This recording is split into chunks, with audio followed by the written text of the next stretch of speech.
Hello YouTube, it is Chris here, and in today's episode we're going to be checking out the world's largest fire steel. So stick with me.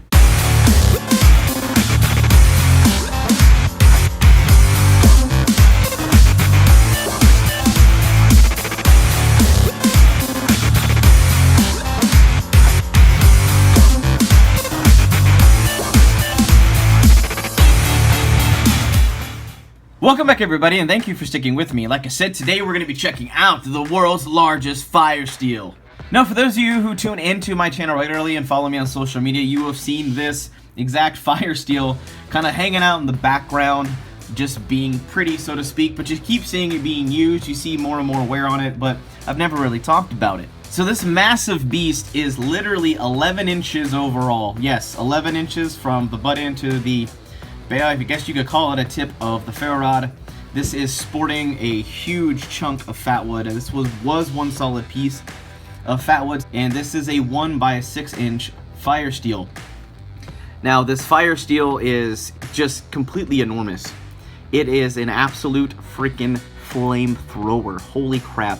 The amount of sparks this thing can shoot off, and you really have to actually pop it off at night to really get a really good respect for how much this thing showers down.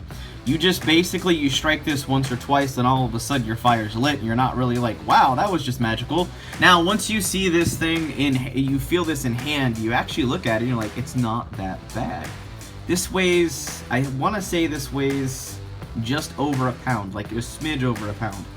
And as far when you compare its size to other fire steels, it's not too clunky. There'll be a lot of people out there who are gonna jump out in the comments of like, that's way too big, this is ridiculous, there's no way.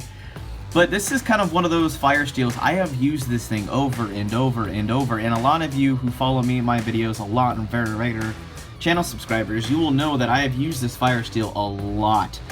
And I am barely making any headway on even denting this thing and putting any real wear on it that is more than superficial. If you're wondering why it's a little ugly looking, it's because I put it together myself essentially. I bought this fire steel myself from 4 Directions Bushcraft, and I bought the fat wood, and then I decided to take a 1-inch drill bit and kind of drill into the wood and then shave it down myself, so it's a little blocky.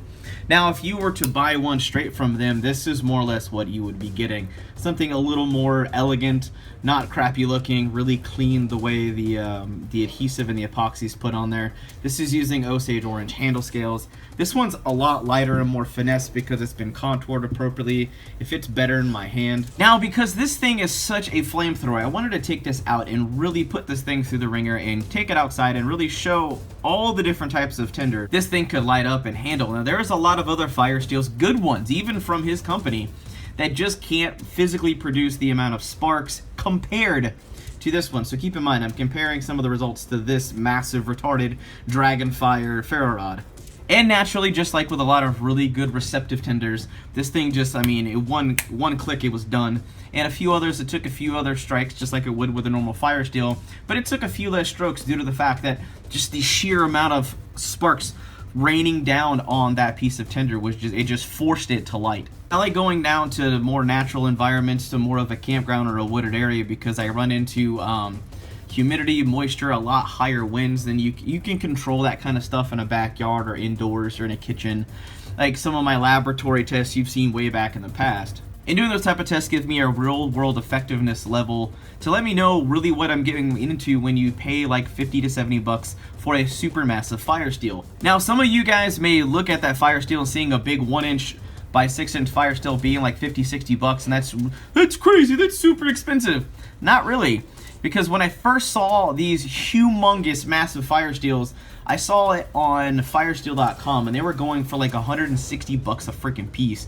And I was like, there's no way you could pay that much. I was like, that's just absolutely outrageous. But not only does he have the world's largest fire steel, which is freaking amazing, and I love this thing, like being able to use it as kind of like a signal flare at night is just absolutely big blast. But he also sells the longest fire steel in the world, and this is the Fire Steel Elite. This is almost 8 inches long by itself, and I love this, and I've had a lot of people gawk at this one too.